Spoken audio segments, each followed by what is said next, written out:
Olá, meu querido irmão, paz e bem.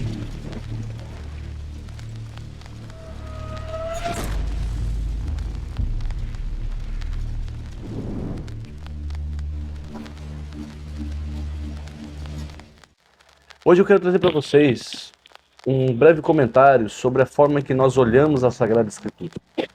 Há que se entender que a Sagrada Escritura ela tem a autoria ao mesmo tempo humana e divina. E por ter essa característica tão peculiar, é que nós temos que perceber que não dá para ler a Bíblia da forma que nós lemos normalmente um romance, um jornal, uma revista, alguma postagem ou matéria na internet. Quando olhamos para a Sagrada Escritura, se nós conseguimos perceber alguns sentidos mais primordiais, com certeza o nosso proveito da leitura será muito mais profundo, muito mais edificante. Quando a gente lê a Sagrada Escritura, é normal que nossa primeira leitura fique no âmbito da que a gente chama, que é a primeira característica básica de toda leitura, que é o literal. Nesse momento eu estou lendo o texto e captando as informações literais, mas não no sentido de interpretação literal fundamentalista. O fundamentalismo é outro tipo de interpretação.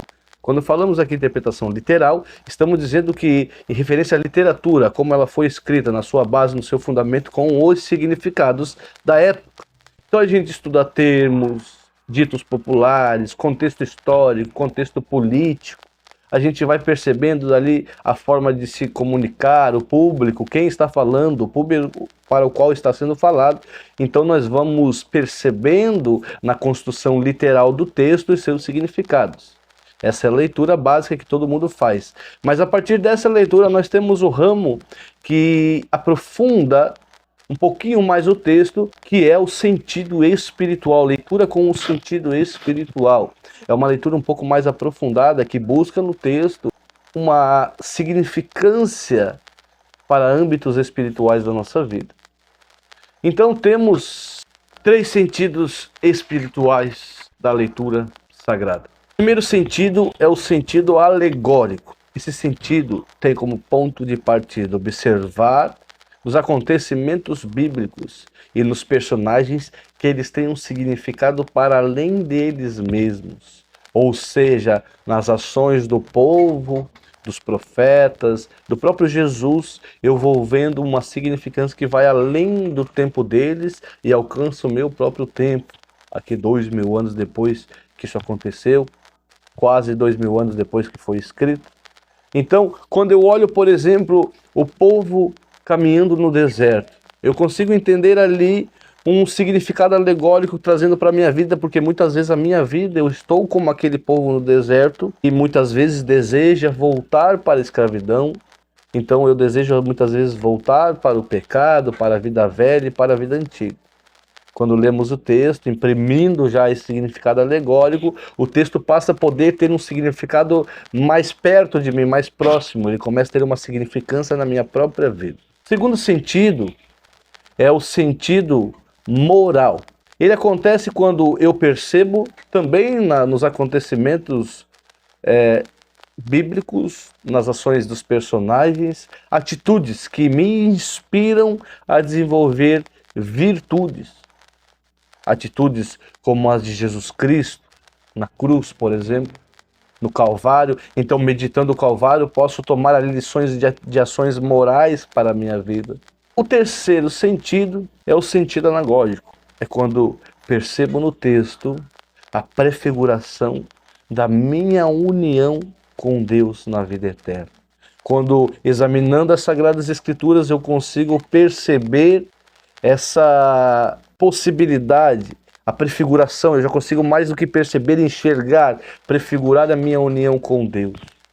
Como, por exemplo, quando Jesus Cristo sobe aos céus, nesse momento ele está levando a dignidade do homem de volta para os céus, está possibilitando a nossa entrada nos céus. Nesse momento o véu do templo se rasga, então não há mais nada que nos impeça de nos achegar a Deus. Quando imprimimos esse sentido anagógico, podemos alimentar em nós a virtude da esperança. O sentido moral ajuda a alimentar a virtude da caridade e o sentido alegórico ajuda a fomentar a virtude da fé.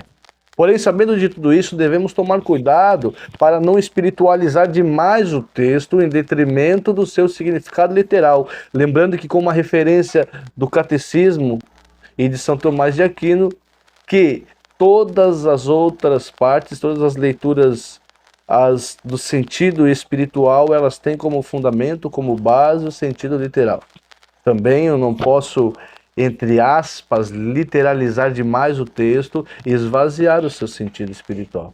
Para tanto, no Catecismo da Igreja Católica nós temos 3 grandes conselhos. Catecismo números 112, 113 e 114, que vão nos ensinar, que vão nos dar uma baliza, uma direção para caminharmos nessa visão do texto sagrado com mais segurança. Primeiro, 112, prestar muita atenção ao conteúdo total. A Bíblia, desde o começo até o final, desde o Gênesis até o Apocalipse, ela tem um sentido, uma mensagem compreendida num senso total. Então a minha visão bíblica nunca pode fugir disso ou contrapor esse princípio básico.